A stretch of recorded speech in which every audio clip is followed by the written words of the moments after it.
You are now tuned in to the No Offense Podcast.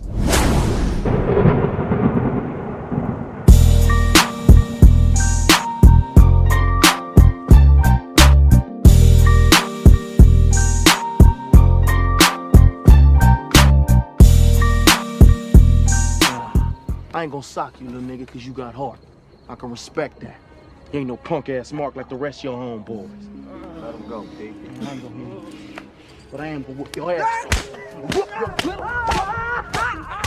What up, though? This your boy DOC, and we got a very, very special guest on the platform tonight. I'm pretty sure you either have seen him in Webster, Ghost Dad, Baby Boy, Percentage, or a ton of different sitcoms and movies. He's actively working right now on a show called Fifth Ward and Family Time. We got Omar Gooding in the community tonight, you guys, to come chop it up with us. How you doing tonight, sir? I'm blessed, my brother. You know, one thing that surprised me, I guess me keeping up with your career, but I don't know how it went off the radar that I never noticed. I guess I didn't hear it, was that you end up getting into rapping. Your name is Big O. Yes, sir.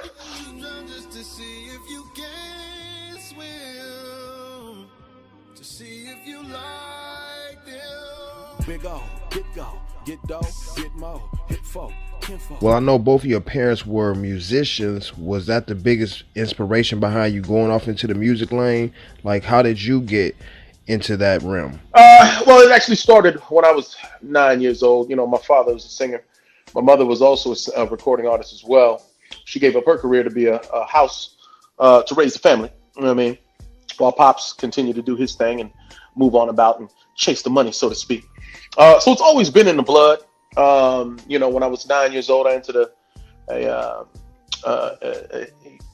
talent show, where we did the show. Me and my friend at the time. Shout out to my boy Brayman. We actually lip synced the show, Dougie Fresh and Slick Rick. And we took first place in that joint. You know, I mean, you know, back then I think we're all winners at like fourth grade, but you know what I mean. Right. But I knew I was bit right then. You know what I'm saying? So I always kept writing. You know, I started my acting career, really took off when I was 12. But when I was 10, you know, I did a movie called Ghost Dad with Bill Cosby, directed by Sidney Poitier. And then, you know, by 12, I landed Wild and Crazy Kids and Hanging with Mr. Cooper and A Smart Guy and everything. And all just kind of went consecutively. But during that span, I also did, I was always doing my music. You know, I ran with a couple of different groups. I had one group by the name of Legion, and we signed a contract to Thump Records out of California. And then we were signed to QD3 in the Sound Lab right around the time Pac died. That's when we were really going to break. But, you know, when he passed, everything kind of slowed down, especially, you know, with Quincy Jones and them, and the fact that he was going to, you know, he's proposed, he's going to marry his daughter and all that. So, you know, everything kind of stopped on that end, and my acting career kept going. You know what I mean? So throughout the years, I had, you know, I met a guy named Bernard Edwards Jr. His father was from a very famous band back in the day, Chic, you know, and he became a producer. Now he works with Dre. He's worked with Dre over 20 years, you know, which is, I've known him for almost 30. So, you know, this last year, we had done music before. We actually put out an album. We actually did an album about, it's probably 10 years ago now, where we completed it, but we never released it. You know, everything was going so different. You know, we had two different directions that we were going in. So we said, you know, let's do this again. And on this album, it'll just be you. You know, it was him and I both sharing verses. He was doing the music, but he was also writing verses, and I was writing verses, and we were collabing, and we so forth and so on. We called it Big Business. But this album is the debut album for myself under the moniker of Big O. And it's an album that couldn't have been done at any other time. You know, it's called The Excuse. It's available now on everywhere from Apple, iTunes, Spotify, all that. And we're going to start a big push in about a month or so. You know, right now on the acting side, I'm very, very busy. You know, you said, I don't know, before we were recording, and you congratulated on my son that I have come. I got a 2-year-old at home and then one on the way. So it's just a busy time right now. I got a series that I'm doing called Family Time. We're in our 7th season. I paused. The break in between season 7 and season 8 was only a month long. and I've chosen to not take a break, but join the cast of a series called Fifth Ward, which Right. films out here in Houston. So I'm in the middle of this now.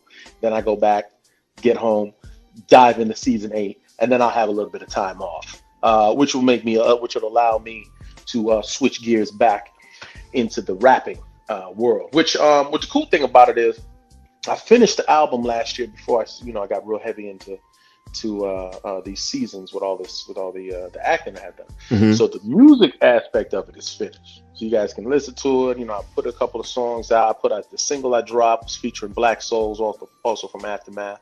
And I really tried to just introduce the Big O side to everybody else, So what we did is we finally did a couple visuals right before I came out here to Houston, and we shot a few videos, which I'm going to release sometime next week. I'm going to release at least one of them, and then the second one I'm really excited about because it kind of did homage to John Singleton, who we just lost. Right. So I did a couple of things featuring like the baby boy scenes in the background. So it's a lot of fun. It's really just kind of showing the parallel careers that I've had, where me as a person, I love to have fun. I love humor. So I do a lot of sitcoms and TV, but I'm also no joke when it comes to the drama side, which was showcased by Baby Boy. Right. And then through all of this, music has been my life. That's dope. That's dope. You're definitely staying busy. But I got a question. Like, what made you call it The Excuse? Well, the excuse is because it answers a lot of questions. A lot of people say, "What?" It's kind of like the questions that we're having now. It's like, well, what? How long have you been rapping? What's taking so long for you to put this out? Well, we've heard questions. There's a lot of questions that I get asked day to day about my career, about my brother, about the movie Baby Boy, and about the girl. Was she, we're dating, and this and that. There's so many questions that I try to answer them in this album. I don't answer all of them, but I do touch on a lot of them. It's the first time that I've done a musical project where I'm being introspective. Like usually, I kind of tried to make my own name. Big O just kind of speak for himself, but if they say, "Who are you?" A lot of people say, "Oh, I can talk about this and that," and go abstract. I'm West Coast, so we try to make sure that we talking about something. It's not gangster rap. It's not. Right. It's not this new age. I'm not trapping. You know what I mean? It's like just speak from the heart. Well, why don't we talk about the struggles of the entertainment industry on a whole? Like Swim, the hook. Talks about a person, it talks about just being in the industry, any industry, where they would rather see you drown. They'll let you drown just to see if you can swim, to see if you're like them. You know what I mean? A lot of people won't just give you anything. They won't just say, "Well, here, man, you got what it takes. Here, this is for you. It's all laid out for you." They want to see if you can work for it the way that they work for it, and if you're really deserving of all the accolades and the credit and the fame and everything that comes with it. So, it's my testimony to, well, this is my journey. This is what I've been through, and this is what I had to offer hip hop, because I'm first and foremost, I'm a fan. I'm a fan of music. I'm a fan of entertainers. I'm a fan of my craft. So I watch a lot. I listen to a lot. And then if I feel I have something to give to it, then that's when I put an album out. I put a song out. I say, look, this should be up there with songs that I hear on the radio, or songs that I've found that are underground, or whatever it is. This is my take on it. I believe Eddie Griffin ended up doing a while back. He ended up saying it was in reference to like Bill Cosby and stuff like that, and a few other individuals in the game. He said that he believes that Hollywood, or just the powers that be, wants to put an asterisk next to black actors' reputations next to their name before they leave out of the entertainment world to disgrace their name or their legacy. Do you believe that that's true? Yeah, shit. I mean, now I do. This is the thing, though. And it's a tough thing to answer, especially with exactly what's going on with someone like, let me just be honest, with my brother. Now, when I look at the allegations and everything, do I believe they're false? Of course. I've known him my whole life. I've hung out with him. I know nothing is. I've seen some stuff that I wouldn't do, but not in the sense of criminal. I just Right. It. But they're not making up shit to create these asterisks. They're just going, well, shit, I bet they believe it if he does this based on what we've seen. So it's hard for someone like my brother to find, I don't know, character witnesses and people that anybody that says, oh, I've hung with him, he a wild boy. Would he do this? Oh no, he wouldn't do that, but he a wild boy. They said, what does that mean? Now it's open interpretation. Wild just means he'll hang out later than the most. The fact that he's a celebrity, why would he be hanging out there and, you know, singing on the mic, and you got him on TMZ every other day, jumping on the table and screaming. He's just enjoying himself. Yeah, well, he got too drunk one day and did this. Oh, shit. Well, I don't think he would do that. But, you know, it's just that gray area.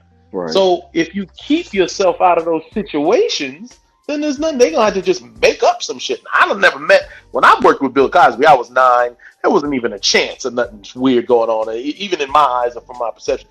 And you've never heard of this shit until you've heard of it, and then all of a sudden now everybody's jumping out of the woodworks. Are these people that we know? Are these people that were paid? Is it all a complete farce because he's crossed so many people? And he, you know, I've heard some stories and some other shit on some business side. I was like, damn, Cos, why would you go there? But and now this is their way of bringing him down or smudging him. I don't know. Everybody that I would expect to hear something from that would actually validate it said no, not a chance. You know, Felicia Rashad, the people that played his love interest in him, they're like, no, I've never seen this. But then you got 30 random whatever that ain't nobody ever heard of popping up saying, yep, and now it's validated. So, you know, so I don't know. I guess I kind of contradicted myself in a way, but I mean, if I knew him personally, then I could say, well, shit, he was, you know, you never knew because he liked women, you know, versus somebody who's had a history of just being out there. I don't think he's had any, you know, obviously has any priors of anything remotely close to this. But, you know, my criticism of him, you know, because I keep it 100, you know, they ask me, oh, will you go on the show with him and talk about, no, absolutely not. I may say some shit that's too real in the sense of, you know, why were you there? And then you know, go somewhere private. Don't be somewhere where they got all these people here to just, you know, just for that reason. Right. You know, he's been in other incidents where something happened and it wasn't that, but it was this, and then she lied and da-da-da. I was like, after a while, they lied and something else is wrong. You know what I mean? Right. So, again, not even vaguely admitting or trying to say that he's guilty in any way, but other than of common sense. You know, you do something dumb and then they get you for something serious. Well, all right, well, he was dumb, but he didn't do no serious shit. Like, you know what I'm saying? Yeah. So, you know, but to me, I hold myself to a different style, to a higher standard for sure. Because it's the same type of thing. Now, I've made TMZ once, and I was drunk and was yelling at a motherfucker. You know what I mean? And that shouldn't have happened. You know what I mean? But I've since then said, well, shit, that's the end of that. You know, if I'm getting that drunk, or if I feel like I need to be inebriated, well, I'll take my ass home or stay my ass inside and have just as much fun. I've been out enough. I've seen enough clubs and parties and all that type of shit. Nightclub madness. Fuck out of here. Why? It's not worth it. And now everybody's looking for a check anyway. No thank you. Yeah, that has to be a lot to deal with. You know, earlier in our conversation, you mentioned Tupac, and I wanted to ask you, you know, how did you process that? You know, as far as being that age, getting into the music industry, and you said everything came to a halt after Tupac passed away. You know, what's the correlation within yourself later on down your line in your career, end up playing in the TV series Unsolved, you know, in reference to Tupac and Biggie? Yeah. That was eerie. I was out in Vegas. I never met, I was only, I think, one place where Tupac was, and it was at the height of his career, and it was one of them things where it looked like a damn stampede was happening. Oh, Tupac's over there. And I was like, well, shit, I'm not gonna run over there. I'll see him when it's the first chance I get. And then in Vegas, that was a time when I think everyone went to Vegas. I used to go to Vegas every weekend, you know, and we were out there, you know. I think we were at like the Fat Burger or some shit. They're like, yo, they just killed Pac up the street. Like, damn, really? You know. And then the full circle come back and play in Unsolved. It was interesting to just get some of the inside stories because, you know, it was such a closed case. It was such a, like, it was so many question marks, you know. I mean, to this day, I just look at the last picture he took and that shit, and we can sit and talk for another 2 hours about that alone, you know? So yeah, it was interesting to see it come full circle and to hear the different sides of it. I mean, a lot of stuff made sense. None of it proved to me that he actually died from that. But the actual circumstances leading up to it, and then with Biggie getting killed and all that, you know, that was that.